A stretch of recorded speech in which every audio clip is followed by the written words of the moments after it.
কিন্তু যাদেরটা টাকা ফেরত দেওয়ার কথা বলা হয়েছে এবং যাদের বাতিল করা হয়েছে, তাছাড়াও অনেক টিচাররা আছে যারা বাতিল হয়ে গেছেন, যাদের বলা হয়েছে তোমরা এই পরীক্ষায় বসতে পারবে না, তারা অন্য ডিপার্টমেন্টে জয়েন করতেই পারে, কোর্ট সেটাও বলে দিয়েছে। নমস্কার বন্ধুরা, আজকের এই প্রতিবেদনের হেডলাইন হচ্ছে মমতার কেন জেল হবে না। হ্যাঁ, রাজ্যের মুখ্যমন্ত্রী মমতা বন্দ্যোপাধ্যায়ের কথাই বলছি। সংবিধানের নামে শপথ নিয়ে ক্ষমতায় আসা রাজ্যের মুখ্যমন্ত্রী মমতা বন্দ্যোপাধ্যায় সুপ্রিম কোর্টের রায় নিয়ে জলজ্যান্ত মিথ্যা কথা বলছেন রাজ্যের মানুষকে। কেন মমতার জেল হবে না, এই প্রশ্ন আর কোনো মিডিয়া বা সংবাদপত্র মেইনস্ট্রিম মিডিয়া করবে কিনা আমার জানা নেই। আমি আপনাদের বলেছিলাম না যে যুগের পরিবর্তন এসে গেছে, মিডিয়ার পরিবর্তন এসে গেছে। এখন মানুষ সেই মিডিয়ায় দেখবে যারা সোজা সাপটা প্রশ্ন করতে পারবে। প্রশ্ন যদি করতে না পারে, কিসের সাংবাদিক, কিসের সংবাদপত্র? কান্নাকাটি শুরু হয়ে যাবে। আমি আপনাদের বলেছিলাম কান্নাকাটি শুরু হয়ে গেছে। আমার কথাগুলো যে এত মিলে যাবে ভাবতে পারেনি। গতকাল আপনারা বিভিন্ন কাগজে বিজ্ঞাপন দেখেছেন, সোশ্যাল মিডিয়াতে ঘুরে বেড়াচ্ছে। এই দেশের বিভিন্ন সংবাদ মাধ্যম বিজ্ঞাপন দিয়েছে এবং এই রাজ্যের বড় বড় সংবাদ মাধ্যমগুলো আছে যাদের কাগজ একসময় মানুষ পড়তো, এখন আর পড়ে না, বিক্রি কমে গেছে। বড় বড় বিজ্ঞাপন, শুধুই সংবাদপত্র রক্ষা কবচ। এরা বিজ্ঞাপন দিয়ে মানুষকে বোঝানোর চেষ্টা করলো যে তারা নাকি শুধু সংবাদ মাধ্যম নয়, রক্ষা কবচ, মানুষকে ফেক নিউজ, ভুল নিউজ থেকে রক্ষা করবে। সংবাদপত্র, সংবাদই যদি না থাকে তাহলে কিসের সংবাদপত্র? সংবাদই নেই, খবরই নেই। কোথায় কলকাতায় ঝুপড়িতে আগুন লাগলো, কোথায় সাততলা থেকে কি আত্মহত্যা করলো, এগুলো হচ্ছে খবর। কোন নেতা কি বললো, তার পাল্টা তার বিরোধী দলের নেত্রী কি বললো, এটা ছাড়া বাংলার মিডিয়াতে কোনো খবর নেই। তাই মানুষ বাংলার মেইনস্ট্রিম মিডিয়াকে বর্জন করে দিয়েছে। তারা এখন সোশ্যাল মিডিয়া দেখছে, ইউটিউব দেখছে। কেন দেখছে? কারণ তারা আসল ঘটনাটা সোজা সাপটা দেখতে পায়, জানতে পায়, নিজেরা সিদ্ধান্ত নিতে পারে।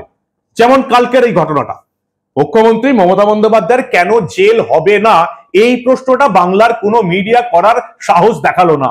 কেন দেখালো না? নবান্নের বিজ্ঞাপনে যারা সংসার চালায়, যাদের মিডিয়া চলে, কোটি কোটি টাকা আসে মাসে, তারা এই প্রশ্নটা করতে পারবে না, কিন্তু আমি করতে পারি। আমি করতে পারি, সেজন্যই আমাকে কান্নাকাটি করতে হয় না এবং রাজ্যের মিডিয়াকে কান্নাকাটি করতে হয় যে কেন আপনারা দেখছেন, আমাদের সংবাদপত্র করুন। মানুষ বর্জন করে দিয়েছে। তারা অন্য ডিপার্টমেন্টে জয়েন। সুপ্রিম কোর্টের নির্দেশে 26,000 শিক্ষক শিক্ষিকার চাকরি চলে গেছে।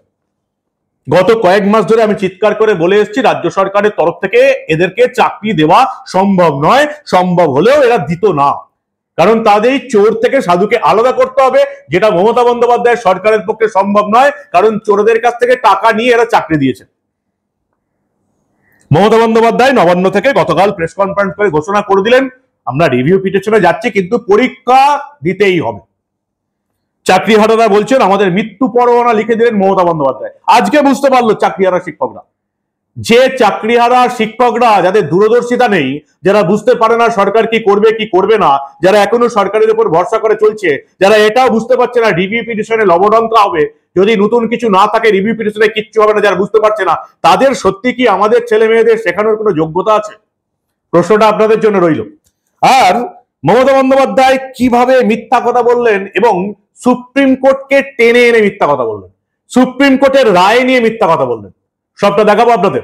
এই অত্যন্ত গুরুত্বপূর্ণ প্রতিবেদন, সোজা সবটা দেখুন, শেষ অবধি দেখবেন। আমি মানব, দ্য নিউজ বাংলায় আপনাদের স্বাগত জানাচ্ছি। বাংলার এবং ভারতবর্ষের বিভিন্ন মিডিয়ার বিজ্ঞাপনটাও আপনারা দেখুন। কান্নাকাটি শুরু হয়ে গেছে। বলেছিলাম না আপনাদের যে মেইনস্ট্রিম মিডিয়া, যারা সরকারি বিজ্ঞাপনে সংসার চলে, মিডিয়া চলে, তাদের কান্নাকাটি শুরু হয়ে যাবে। মানুষের খবর দেখার দৃষ্টিভঙ্গি বদলে দেবো। মানুষকে সেই খবর দেখাতে হবে, জেলার খবর, রাজ্যের খবর, দেশের খবর, আন্তর্জাতিক দুনিয়ার খবর, বাংলাদেশ পাকিস্তানের খবর, সবকিছু দেখাতে হবে। শুধু নবান্নের বিজ্ঞাপন পেয়ে নেতা নেত্রীদের মুখ দেখাবো, মিডিয়া চলবে না। বোদ্ধাদের এবার বোঝার সময় এসে গেছে।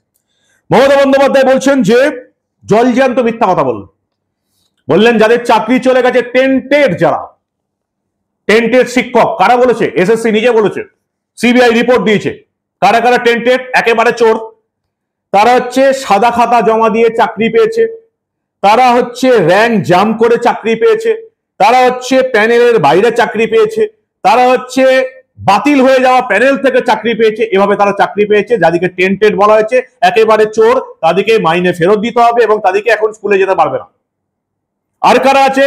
গ্রুপ সি, গ্রুপ ডি, যাদের চাকরি একেবারেই বাতিল হয়ে গেছে, তাদেরকে কোনো পরীক্ষাতে বসতেও দেওয়া হবে না। এই টেন্টেড যারা কোনো পরীক্ষাতে বসতেও দেওয়া হবে না, তাদের উদ্দেশ্যে এবার ব্যাটিং করছেন রাজ্যের মুখ্যমন্ত্রী মমতা বন্দ্যোপাধ্যায়। চোরেদের বাঁচাতে সুপ্রিম কোর্টের নামে মিথ্যা বলছেন রাজ্যের মুখ্যমন্ত্রী মমতা বন্দ্যোপাধ্যায়। বলছেন সুপ্রিম কোর্ট নাকি নির্দেশ দিয়েছে যে তাদেরকে অন্য কোনো দপ্তরে চাকরি দেওয়া যাবে। সুপ্রিম কোর্ট বলছে যে এই যারা চোর, যারা একেবারে সরাসরি ধরা পড়ে গেছে, যারা চোর, তাদেরকে চাকরি দেওয়া তো অনেক দূরের কথা, চাকরির পরীক্ষাতে বসতে পারবে না, মাইনে ফেরত দিতে হবে। তার উদ্দেশ্যে ব্যাটিং করলেন মমতা বন্দ্যোপাধ্যায়। জলজান্ত মিথ্যা কথা বললেন যে সুপ্রিম কোর্ট এদিকে অন্য দপ্তরে নিয়োগ করতে বলেছে। সুপ্রিম কোর্ট বলেছে এদেরকে একেবারে পরীক্ষা দিতে নিষেধ, এদের টাকা ফেরত দিতে হবে। সুপ্রিম কোর্ট এক রায় দিয়েছে, আর সংবিধানের নামে শপথ নিয়ে রাজ্যের মুখ্যমন্ত্রী এত বড় মিথ্যা কথা বললেন যে সবাই হেসে অস্থির হয়ে যাচ্ছে। কি মিথ্যা কথা বললেন মমতা বন্দ্যোপাধ্যায়, শুনুন আপনারা। যারা কাজ করেছেন এতদিন তাদের একটা এক্সপিরিয়েন্স অ্যাডভান্টেজও আমরা দেব, যাতে তারা তাদের কর্মস্থানে থেকে যেতে পারে। আর গ্রুপ সি, গ্রুপ ডিটা আমি আজকেই বলছি না, যেটা অ্যাডিশনাল পোস্টটা বলে দিলাম। কিন্তু যাদেরটা টাকা ফেরত দেওয়ার কথা বলা হয়েছে এবং যাদের বাতিল করা হয়েছে, তাছাড়াও অনেক টিচাররা আছে যারা বাতিল হয়ে গেছেন, যাদের বলা হয়েছে তোমরা এই পরীক্ষায় বসতে পারবে না, তারা অন্য ডিপার্টমেন্টে জয়েন করতেই পারে, কোর্ট সেটাও বলে দিয়েছে। সুতরাং আমরা এডুকেশন ডিপার্টমেন্টে যেমন আমাদের লোক প্রয়োজন, কারণ ঘন্টা বাজানোর লোকও নেই, রুম পরিষ্কার করার লোকও নেই,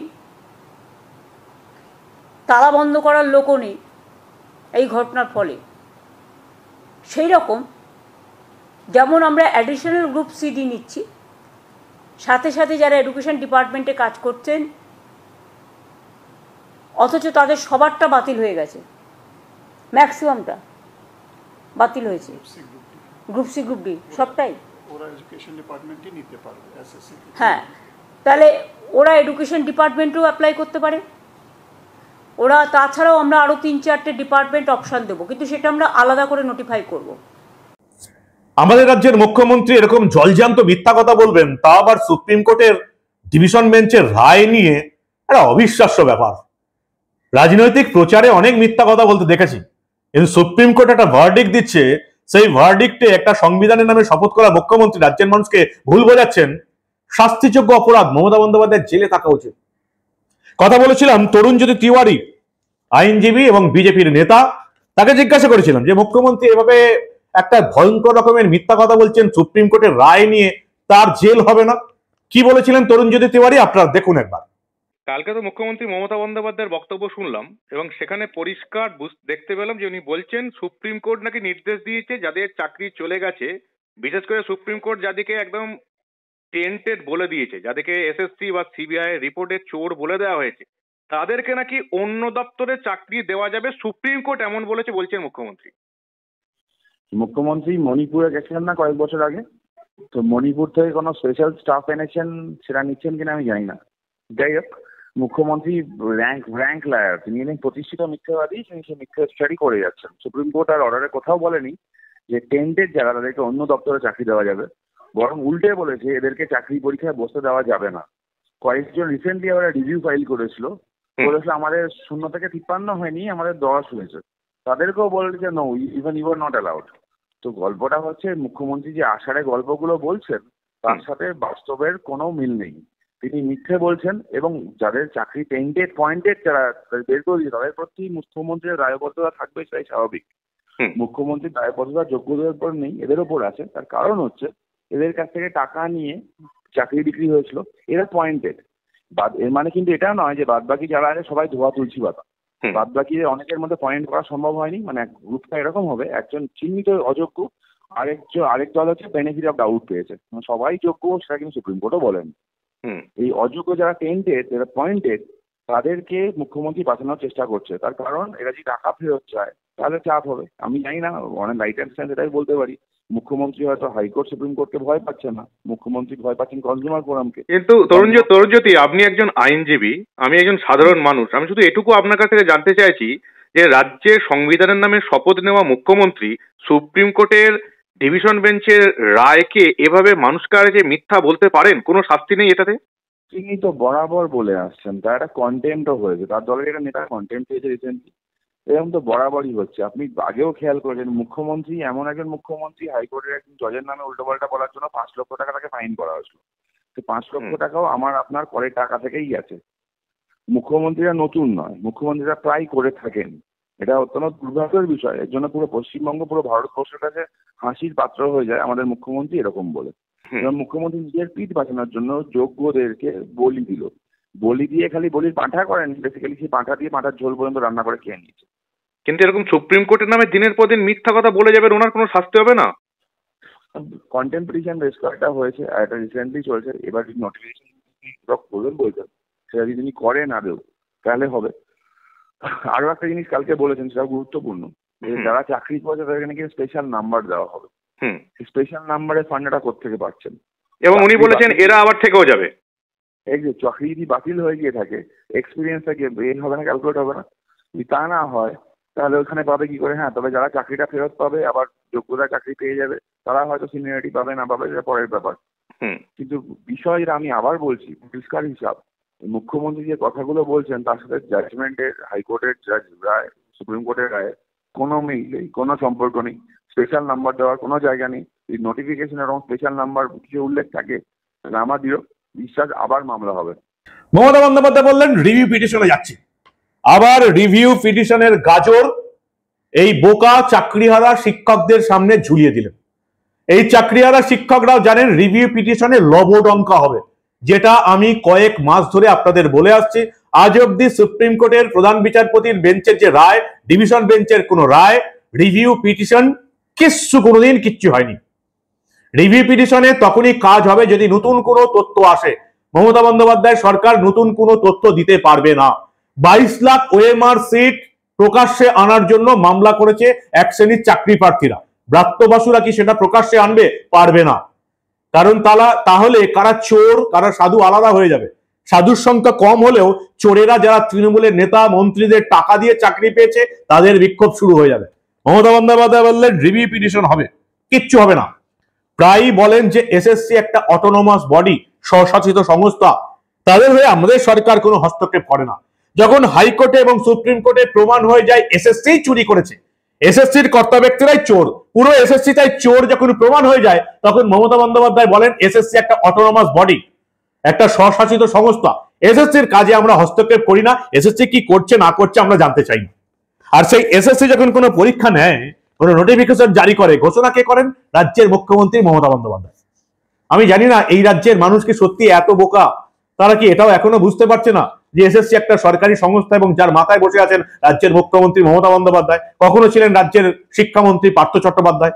এসএসসির ঘোষণা করলেন মমতা বন্দ্যোপাধ্যায়, আবার তিনিই বলেন এসএসসির কোনো বিষয়ে আমি নাক গলাই না। মমতা বন্দ্যোপাধ্যায় শুনুন কি বলছিলেন কালকে। Issue of advertisement and file affidavit 30শে মের মধ্যে আমাদের করতে হচ্ছে, যতক্ষণ রিভিউ না হচ্ছে। কমেন্সমেন্ট অফ অনলাইন অ্যাপ্লিকেশন, এটা টাইম দেওয়া হয়েছে 16ই জুন পর্যন্ত। মানে যারা অনলাইনে অ্যাপ্লিকেশন করতে পারবেন 16ই জুন পর্যন্ত। Last date of online application 14ই জুলাই করা হয়েছে, হাতে সময় রাখা হয়েছে, যাতে রিভিউ হতে যদি টাইমটা বেশি লাগে, সেই জন্য আমরা ইচ্ছা করেই 2 মাস হাতে টাইম রেখেছি।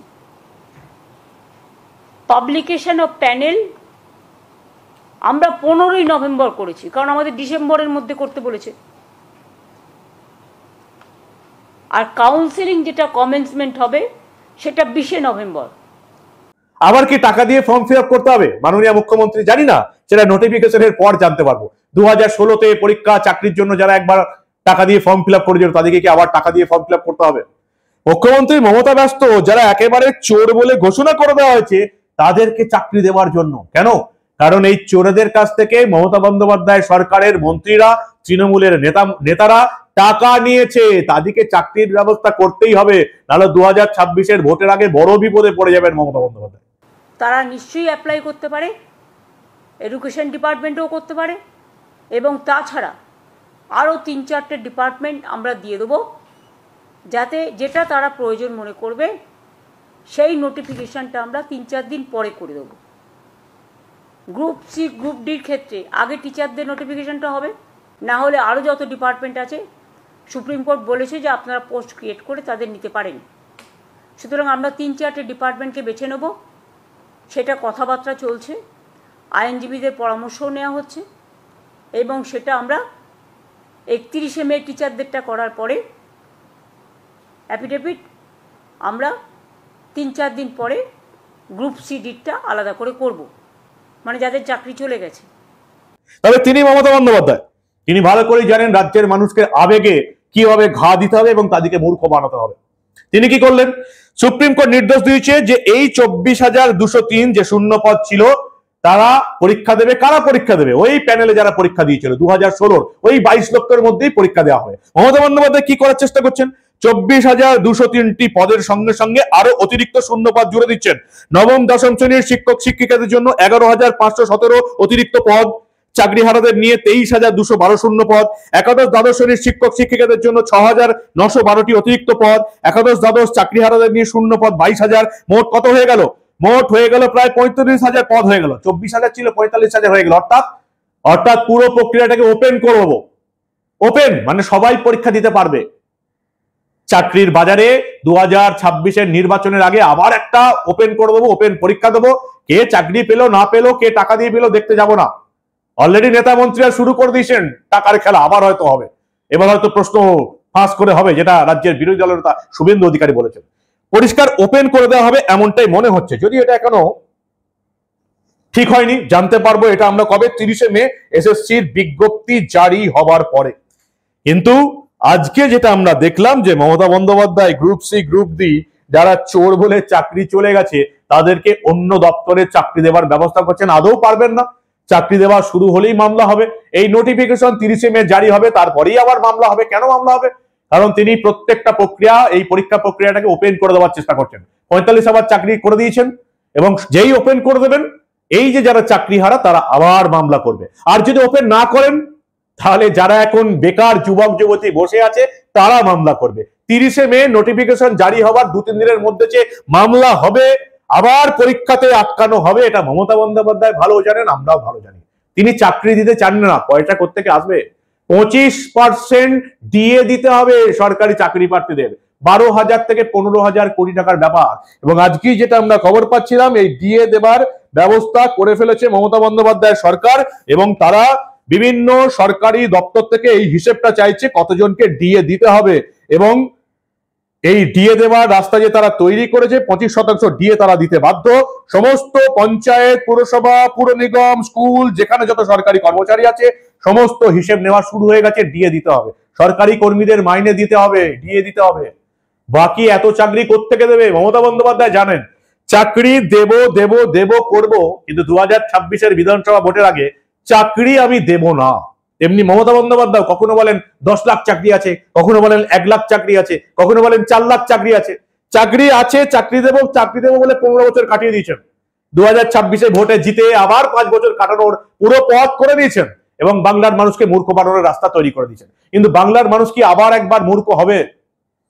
এবারেও যদি মমতা বন্দ্যোপাধ্যায় সরকার ক্ষমতায় আসে, কতগুলো জেনারেশন যে শেষ হয়ে যাবে আপনারা বুঝতেই পারছেন না। তারপরে আছে অনুপ্রবেশকারী, রোহিঙ্গা, জঙ্গি, বাংলাদেশি মুসলিমদের এই রাজ্যে ঢুকিয়ে দিয়ে পশ্চিমবঙ্গের ডেমোগ্রাফি চেঞ্জ করে দেওয়া।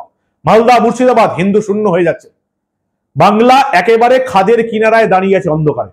2026-এর নির্বাচনে তৃণমূল ক্ষমতা এলে খাদের অন্ধকারে তলিয়ে যাবে, কেউ আটকাতে পারবে না।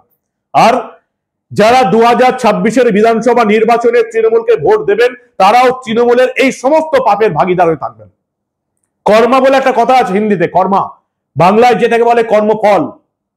2026-এর বিধানসভা নির্বাচনে তৃণমূলকে যারা যারা ভোট দেবে, তৃণমূলের এই সমস্ত দুর্নীতির কর্মফল তাদেরকে বইতে হবে, এছাড়া আর কোনো রাস্তা নেই। কি বলেন আপনারা? আপনাদের মূল্যবান এবং গুরুত্বপূর্ণ মতামত জানান দা নিউজ বাংলার কমেন্ট সেকশনে, দেখতে থাকুন দা নিউজ বাংলা। একটা প্রশ্ন আজকে তুলেই দিলাম, রাজ্যের মুখ্যমন্ত্রী বলেই কি ছাড়? সুপ্রিম কোর্টের রায় নিয়ে বাংলার মানুষকে মিথ্যা কথা বলার জন্য মমতা বন্দ্যোপাধ্যায়ের কেন জেল হবে না, এটা যেদিন বাংলার সংবাদ মাধ্যম তুলতে পারবে তবে তাদের বিক্রি বাড়বে, তবে তাদের ভিউয়ার্স বাড়বে। কি বলেন আপনারা? আপনাদের মূল্যবান এবং গুরুত্বপূর্ণ মতামত জানান দা নিউজ বাংলার কমেন্ট সেকশনে। দেখতে থাকুন দা নিউজ বাংলা। আমরা আবার রাজ্যে ঘটে যাওয়া এই ধরনের কোনো খবর চেপে রাখতে দেব না।